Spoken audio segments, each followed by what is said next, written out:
जय हिंद दोस्तों, आज हम इस वीडियो में चर्चा करने वाले हैं। रक्षा मंत्री ने कहा शॉर्ट नोटिस पर तीनों सेना युद्ध के लिए रहे तैयार। और दूसरी खबर में भारतीय नौसेना की प्रोजेक्ट 75 के बारे में चर्चा करेंगे। दोस्तों, बीते बुधवार को वायुसेना के कमांडर्स को संबोधित करते हुए हमारे डिफेंस मिनिस्टर राजनाथ सिंह साफ तौर पर कहा कि देश की सीमाओं की परिस्थितियां बेहद अस्थिर है, इसीलिए बहुत जरूरी है कि सेना की तीनों अंग यानी कि स्थल सेना, वायुसेना और नौसेना को बेहद शॉर्ट नोटिस पर किसी भी आकस्मिक जवाबी कार्रवाई के लिए तैयार रहना होगा। दोस्तों, राजनाथ सिंह जी ने ये बयान सीडीएस जनरल बिपिन रावत, वायुसेना प्रमुख BR चौधरी और एयरफोर्स के टॉप कमांडिंग ऑफिसर्स की मौजूदगी में दिया। दोस्तों, उन्होंने कहा कि भविष्य में जो भी युद्ध होगा उसमें एयरफोर्स की अहम भूमिका होगी। ऐसे में एयरफोर्स को आर्टिफिशियल इंटेलिजेंस, डाटा हैंडलिंग और मशीन लर्निंग के जरिए अपनी क्षमताएं और भी मजबूत करनी होगी। शीतकाल के दौरान वायुसेना की ऑपरेशनल तैयारियों को लेकर और हाई ग्रेड प्रोफेशन के लिए इंडियन एयरफोर्स की काफी तारीफ करते हुए उन्होंने कहा शॉर्ट नोटिस पर तैयार रहने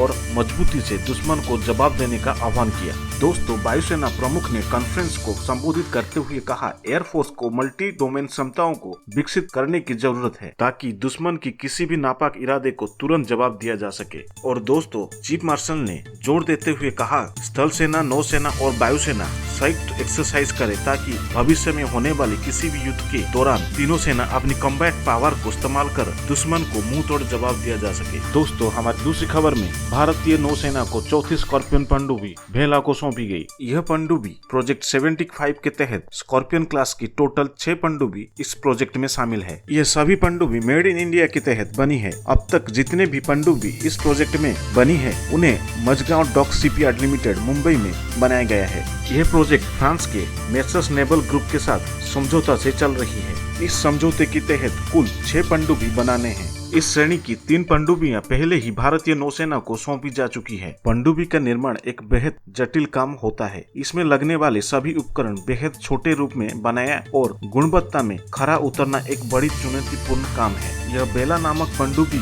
इसे 2019 6 मई को लॉन्च किया गया था। कोविड प्रतिबंधों के बावजूद इसकी समय पर भारतीय नौसेना को सौंप दिया गया। प्रोजेक्ट 75 श्रेणी की पनडुब्बियों का देश में निर्माण आत्मनिर्भर भारत की दिशा में महत्वपूर्ण कदम है और बाकी के 2 पनडुब्बियों को जल्द ही नौसेना के बेड़े में शामिल किया जाएगा। दोस्तों, बेला की सबसे बड़ी खासियत यह है कि किसी भी रेडर की पकड़ में नहीं आएगी। इसके अलावा यह जमीन पर भी आसानी से हमला कर सकती है। दोस्तों, इस पनडुब्बी का इस्तेमाल हर तरह की वारफेयर, एंटी सबमरीन वारफेयर और इंटेलिजेंस के काम में भी किया जा सकता है। इसकी आधुनिक फीचर्स की वजह से ये दुश्मन को ढूंढकर उस पर सटीक निशाना लगा सकती है। INS बेला स्टेल्थ और एंटी इंडिपेंडेंट प्रोपल्शन समेत कई तरह की आधुनिक तकनीक से लैस है, जिससे इसका पता लगा पाना दुश्मन के लिए आसान नहीं होगा।